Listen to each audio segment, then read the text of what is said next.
तो चलिए दोस्तों, आगे बढ़ते हैं। अपने क्वेश्चंस को हम आगे की तरफ लेकर चलते हैं। तो हमने प्रश्नावली 3.3 के पहले के सारे क्वेश्चंस हमने कवर कर लिए थे। उसके बाद दूसरे क्वेश्चंस का हमने पहला क्वेश्चंस कर लिया था, ठीक है। अब दूसरे क्वेश्चंस की तरफ आगे बढ़ते हैं। चलिए, दूसरा क्वेश्चन है, मैं पढ़ के सुना देता हूँ आपको। आप स्क्रीन पर क्वेश्चंस को देख सकते हैं और आसानी से पढ़ सकते हैं, ठीक है। चलिए, क्वेश्चंस है अगला दूसरे का दूसरा क्वेश्चन, प्रश्नावली 3.3 का, ठीक है। क्वेश्चन है, 5 वर्ष पूर्व नूरी की आयु सोनू की आयु की 3 गुनी थी। 10 वर्ष पश्चात नूरी की आयु सोनू की आयु की 2 गुनी हो जाएगी। नूरी और सोनू की वर्तमान आयु कितनी है? ठीक है दोस्त। तो नूरी और सोनू की जो है वो वर्तमान आयु हमसे पूछी है। तो चलिए इसको हम हल करते हैं। देखिए क्या कह रहा है क्वेश्चन। सबसे पहले तो हमसे जो पूछा है उसको पहले हम मान लेते हैं, ठीक है। तो हम यहाँ पर मानेंगे, क्वेश्चन है हमारा दूसरा, ठीक है। तो मान लेते हैं माना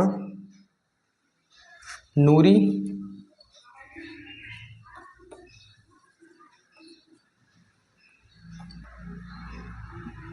की वर्तमान आयु कितनी है? x वर्ष है, ठीक है। और क्या कहा गया हमसे? सोनू की वर्तमान आयु कितनी है? 22 वर्ष हम मान लेते हैं, ठीक है दोस्त। देखिए क्वेश्चन हमसे क्या कह रहा है कि 5 वर्ष पूर्व नूरी की आयु सोनू की आयु की 3 गुनी थी। 5 वर्ष पूर्व, देखिए मैंने आपको पिछली प्रश्नावली में 3.2 में मैंने एक चीज़ बताई थी कि अगर पूर्व की बात करें या पहले की बात करें तो हम माइनस करेंगे, यानी कि जो वर्तमान आयु है उसमें से माइनस कर देंगे, ठीक है।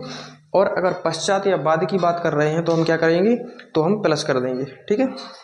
बस ये आपको ध्यान रखना है। चलिए आगे बढ़ते हैं।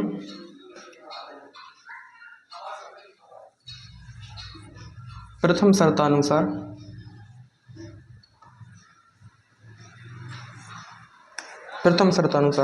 देखिए, पहली शर्त कह रही है क्वेश्चन की कि 5 वर्ष पूर्व नूरी की आयु सोनू की आयु की 3 गुनी थी।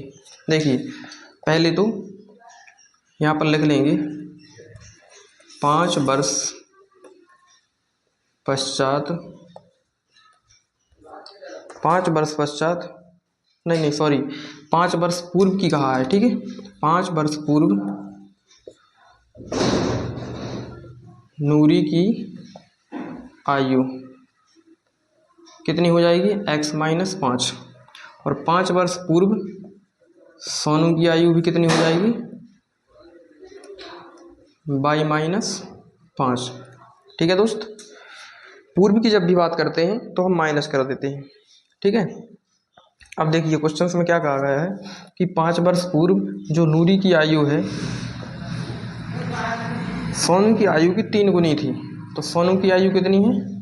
y - 5, इसकी 3 गुनी, मतलब 3 का इसमें क्या कर देंगे? गुणा कर देंगे, ठीक है। तो x - 5 ऐसे ही बराबर y देखिए अब जो 3 है 3 का y में गुणा करेंगे तो क्या आ जाएगा? 3y। 3 का 5 में गुणा करेंगे 3 पंचे 15। x ऐसे ही 3y इस साइड आएंगे तो माइनस के हो जाएंगे, माइनस के 15, ये 5 उस साइड जाएंगे तो क्या हो जाएंगे? प्लस के। x - 3y बराबर -15 में से 5 घटाएंगे तो कितने बचेंगे? -10। ये बन गया हमारा समीकरण 1, ठीक है दोस्त। अब चलते हैं नेक्स्ट दूसरी शर्त की ओर, जो क्वेश्चंस की दूसरी शर्त है उसकी तरफ आगे बढ़ते हैं। तो देखिए क्या कहा गया है, देखिए यहीं पर लिख देता हूं मैं। 10 वर्ष पश्चात नूरी की आयु सोनू की आयु की 2 गुनी हो जाएगी। देखिए द्वितीय शर्तानुसार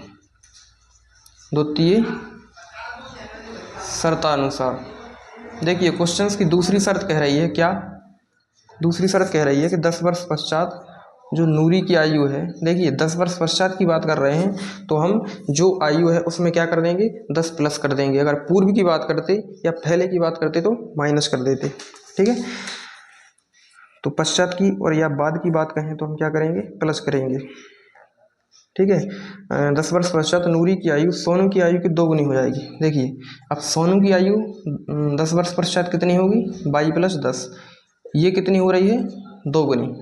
ठीक है दोस्त, अब इसका भी हम क्या करेंगे समीकरण बनाएंगे। देखिए x प्लस 10 ऐसे ही बराबर 2 का 22 में गुणा करेंगे 2y, 2 का 10 में करेंगे तो 2 दशारम 20। देखिए x ऐसे ही ये 2y इस साइड आएंगे तो माइनस के हो जाएंगे, 20 ऐसे ही ये 10 उस साइड जाएंगे तो क्या के हो जाएंगे माइनस के हो जाएंगे। x माइनस 2y बराबर 20 में से 10 घटा देंगे कितने बचेंगे 10। देखिए ये बन गया हमारा समीकरण, कौन सा समीकरण नंबर 2। ठीक है, अब देखिए विलोपन विधि से हमको हल करना है तो क्या करेंगे हम। देखिए विलोपन विधि को हल करने का तरीका है कि हम x के जो गुणांक हैं उन्हें समान बनाते हैं। समान बनाने के लिए क्या करते हैं कि समीकरण 1 में जो x का गुणांक होगा उसका गुणा करेंगे समीकरण 2 में, और समीकरण 2 में जो x का गुणांक होगा उसका गुणा करेंगे समीकरण 1 में, तो हमारी जो x के गुणांक है वो समान आ जाएंगे। लेकिन यहाँ देखो x के गुणांक 1 है, यहाँ भी x का गुणांक 1 है, तो समीकरण 1 और 2 में x के गुणांक कैसे हैं बराबर हैं। तो कुछ नहीं करना हमें, समीकरण 1 और 2 को क्या कर देंगे घटा देंगे डायरेक्ट। ठीक है, तो यहाँ पर लिख देंगे समीकरण 1 व 2 को घटाने पर।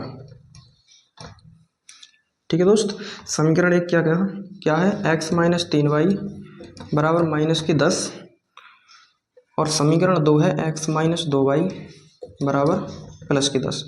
देखिए घटाएंगे जब हम तो यहाँ ये प्लस का है माइनस का हो जाएगा, ये माइनस का चिन्ह है तो प्लस का हो जाएगा, ये प्लस का है तो माइनस का हो जाएगा। देखिए ये एक प्लस का है एक माइनस का है, सेम संख्या है तो ये हमने कैंसिल कर दिया काट दिया। अब 3 में से 2 घटाएंगे, ठीक है, तो माइनस के 1 बचेगा, और 10 और 10 कितने हो जाएंगे माइनस के 20, माइनस से माइनस कट जाएगा तो बाई का मान कितना आ जाएगा, बाई का मान आ जाएगा निकल कर 20। ठीक है दोस्त, अब देखिए बाई का मान निकल कर आ गया है। अब हमें चाहिए x की वैल्यू, x का भी मान चाहिए, तो x का मान कैसे निकालेंगे, बाई का मान या तो समीकरण आप 1 में रख दो या 2 में रख दो, तो x की वैल्यू हमें निकल कर आ जाएगी। तो यहाँ पर लिख देंगे बाई का मान समीकरण 1 में रखने पर, समीकरण 1 क्या है x माइनस 3y बराबर माइनस के 10, x माइनस 3 y का मान कितना निकला 20 बराबर माइनस के 10, x माइनस 20 × 60 बराबर माइनस के 10, तो x बराबर आ जाएगा माइनस के 10 प्लस के 60। ठीक है, माइनस का उस साइड जाएगा तो क्या का हो जाएगा प्लस का, तो x का मान 60 में से 10 घटा देंगे कितनी बचेगा 50। देखिए दोस्त x की जो वैल्यू है वो 50 निकल चुकी है, और y का जो मान है वो निकला है हमारा कितना, y का जो मान है वो निकला है हमारा 20। ठीक है दोस्त, तो हम क्या करेंगे, देखिए हमारी जो वर्तमान आयु है वो निकल कर आ चुकी है। ठीक है, तो जो नूरी की वर्तमान आयु है वो कितनी हो जाएगी 50 वर्ष, और जो सोनू की वर्तमान आयु है वो निकल कर आ गई है 20 वर्ष। ठीक है दोस्त, तो ये हमारा क्वेश्चन है। तो दोस्तों